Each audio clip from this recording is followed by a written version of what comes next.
جنگ یرموک میں جب جنگ بڑی سخت تھی نا، تو ایک صحابی کہنے لگے حضرت ابو عبیدہ بن جراح کو کہ میں نے شہید ہونا ہے ہر صورت میں، اب بتائیں حضور کو کوئی پیغام دینا ہے تو میں پیغام پہنچا دوں گا۔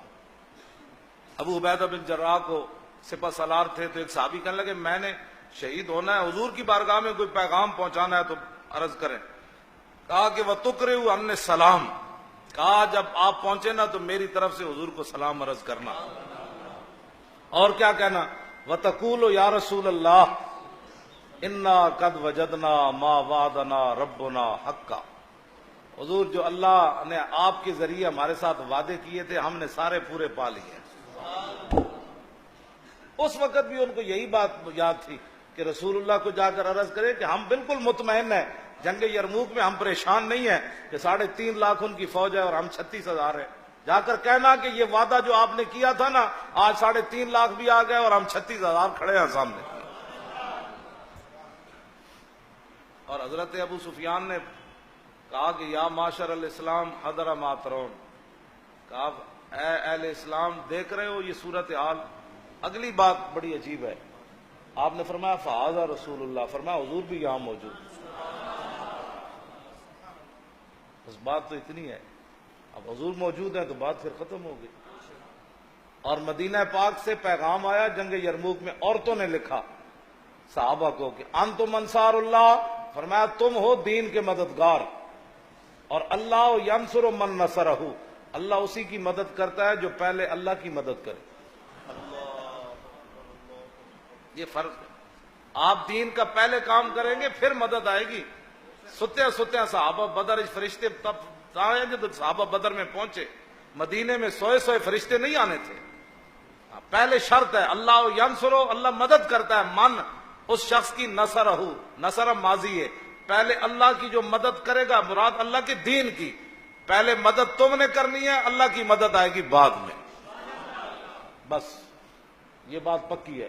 اگر آپ یہ سمجھیں نا کہ پہلے آپ کا تخت بنا ہوگا، پاکستان میں نظام مصطفیٰ نافذ ہو چکا ہوگا، صبح آپ کھڑے ہوں گے تو مفتی آصف عبداللہ صاحب مفتی اعظم پاکستان بنیں گے، مولانا غلام غوث بغدادی قاضی القضات بنیں گے، یہ گورنر ہے مفتی آصف صاحب سندھ بن جائیں گے، سید زمان جعفری صاحب صدر پاکستان بن جائیں گے، اور یہ جناب ڈپٹی سپیکر بن جائیں گے۔ ایسے کبھی بھی نہیں ہوگا۔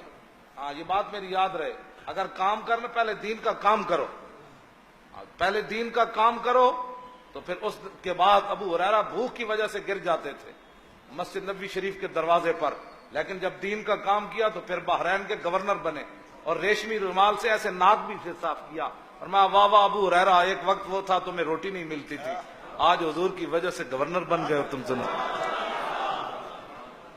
وہ آپ منظر یاد، ہمارے پاس تو لاکھوں چیزیں موجود ہیں اللہ کے بندو، کبھی آپ نے سوچا کہ تہ بند باندھا ہوا ہو، گھٹنوں سے لے کر ناف تک کپڑا صرف موجود ہو، تو پھر بھی دین کی مدد کے لیے چل پڑیں، لاکھوں روپے کروڑوں بینکوں میں ہو، اور میرے جیسا 20 قسم کے کپڑے پہنے ہوئے، پگڑی جناب باندھی ہوئی ہو، 20 قسم کے جبے ڈالے ہوئے ہو، تو ہمیں کیا پریشانی ہے دین کا کام کرنے کے لیے؟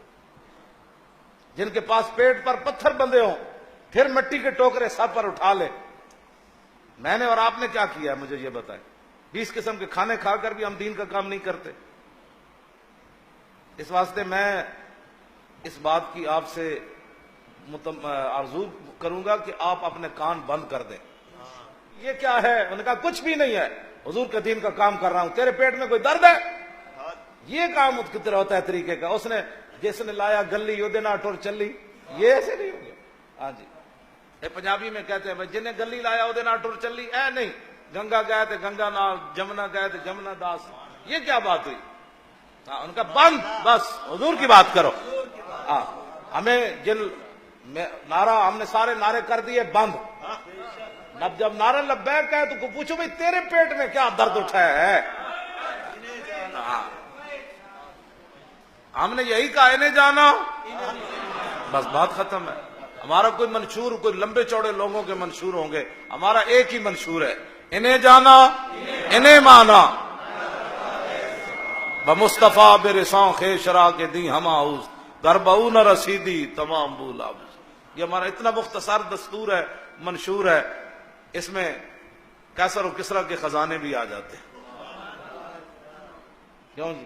مسجد نبی شریف میں ڈھیر لگ جاتا ہے، اس میں دنیا کی سپر پاوریں بھی گر جاتی ہیں، لیکن ماننا صرف پھر حضور کی ذات کو ہی ہے۔ ادھر سے کوئی ہٹانا چاہے تو پیچھے ہٹو، حضور کی بات سنو۔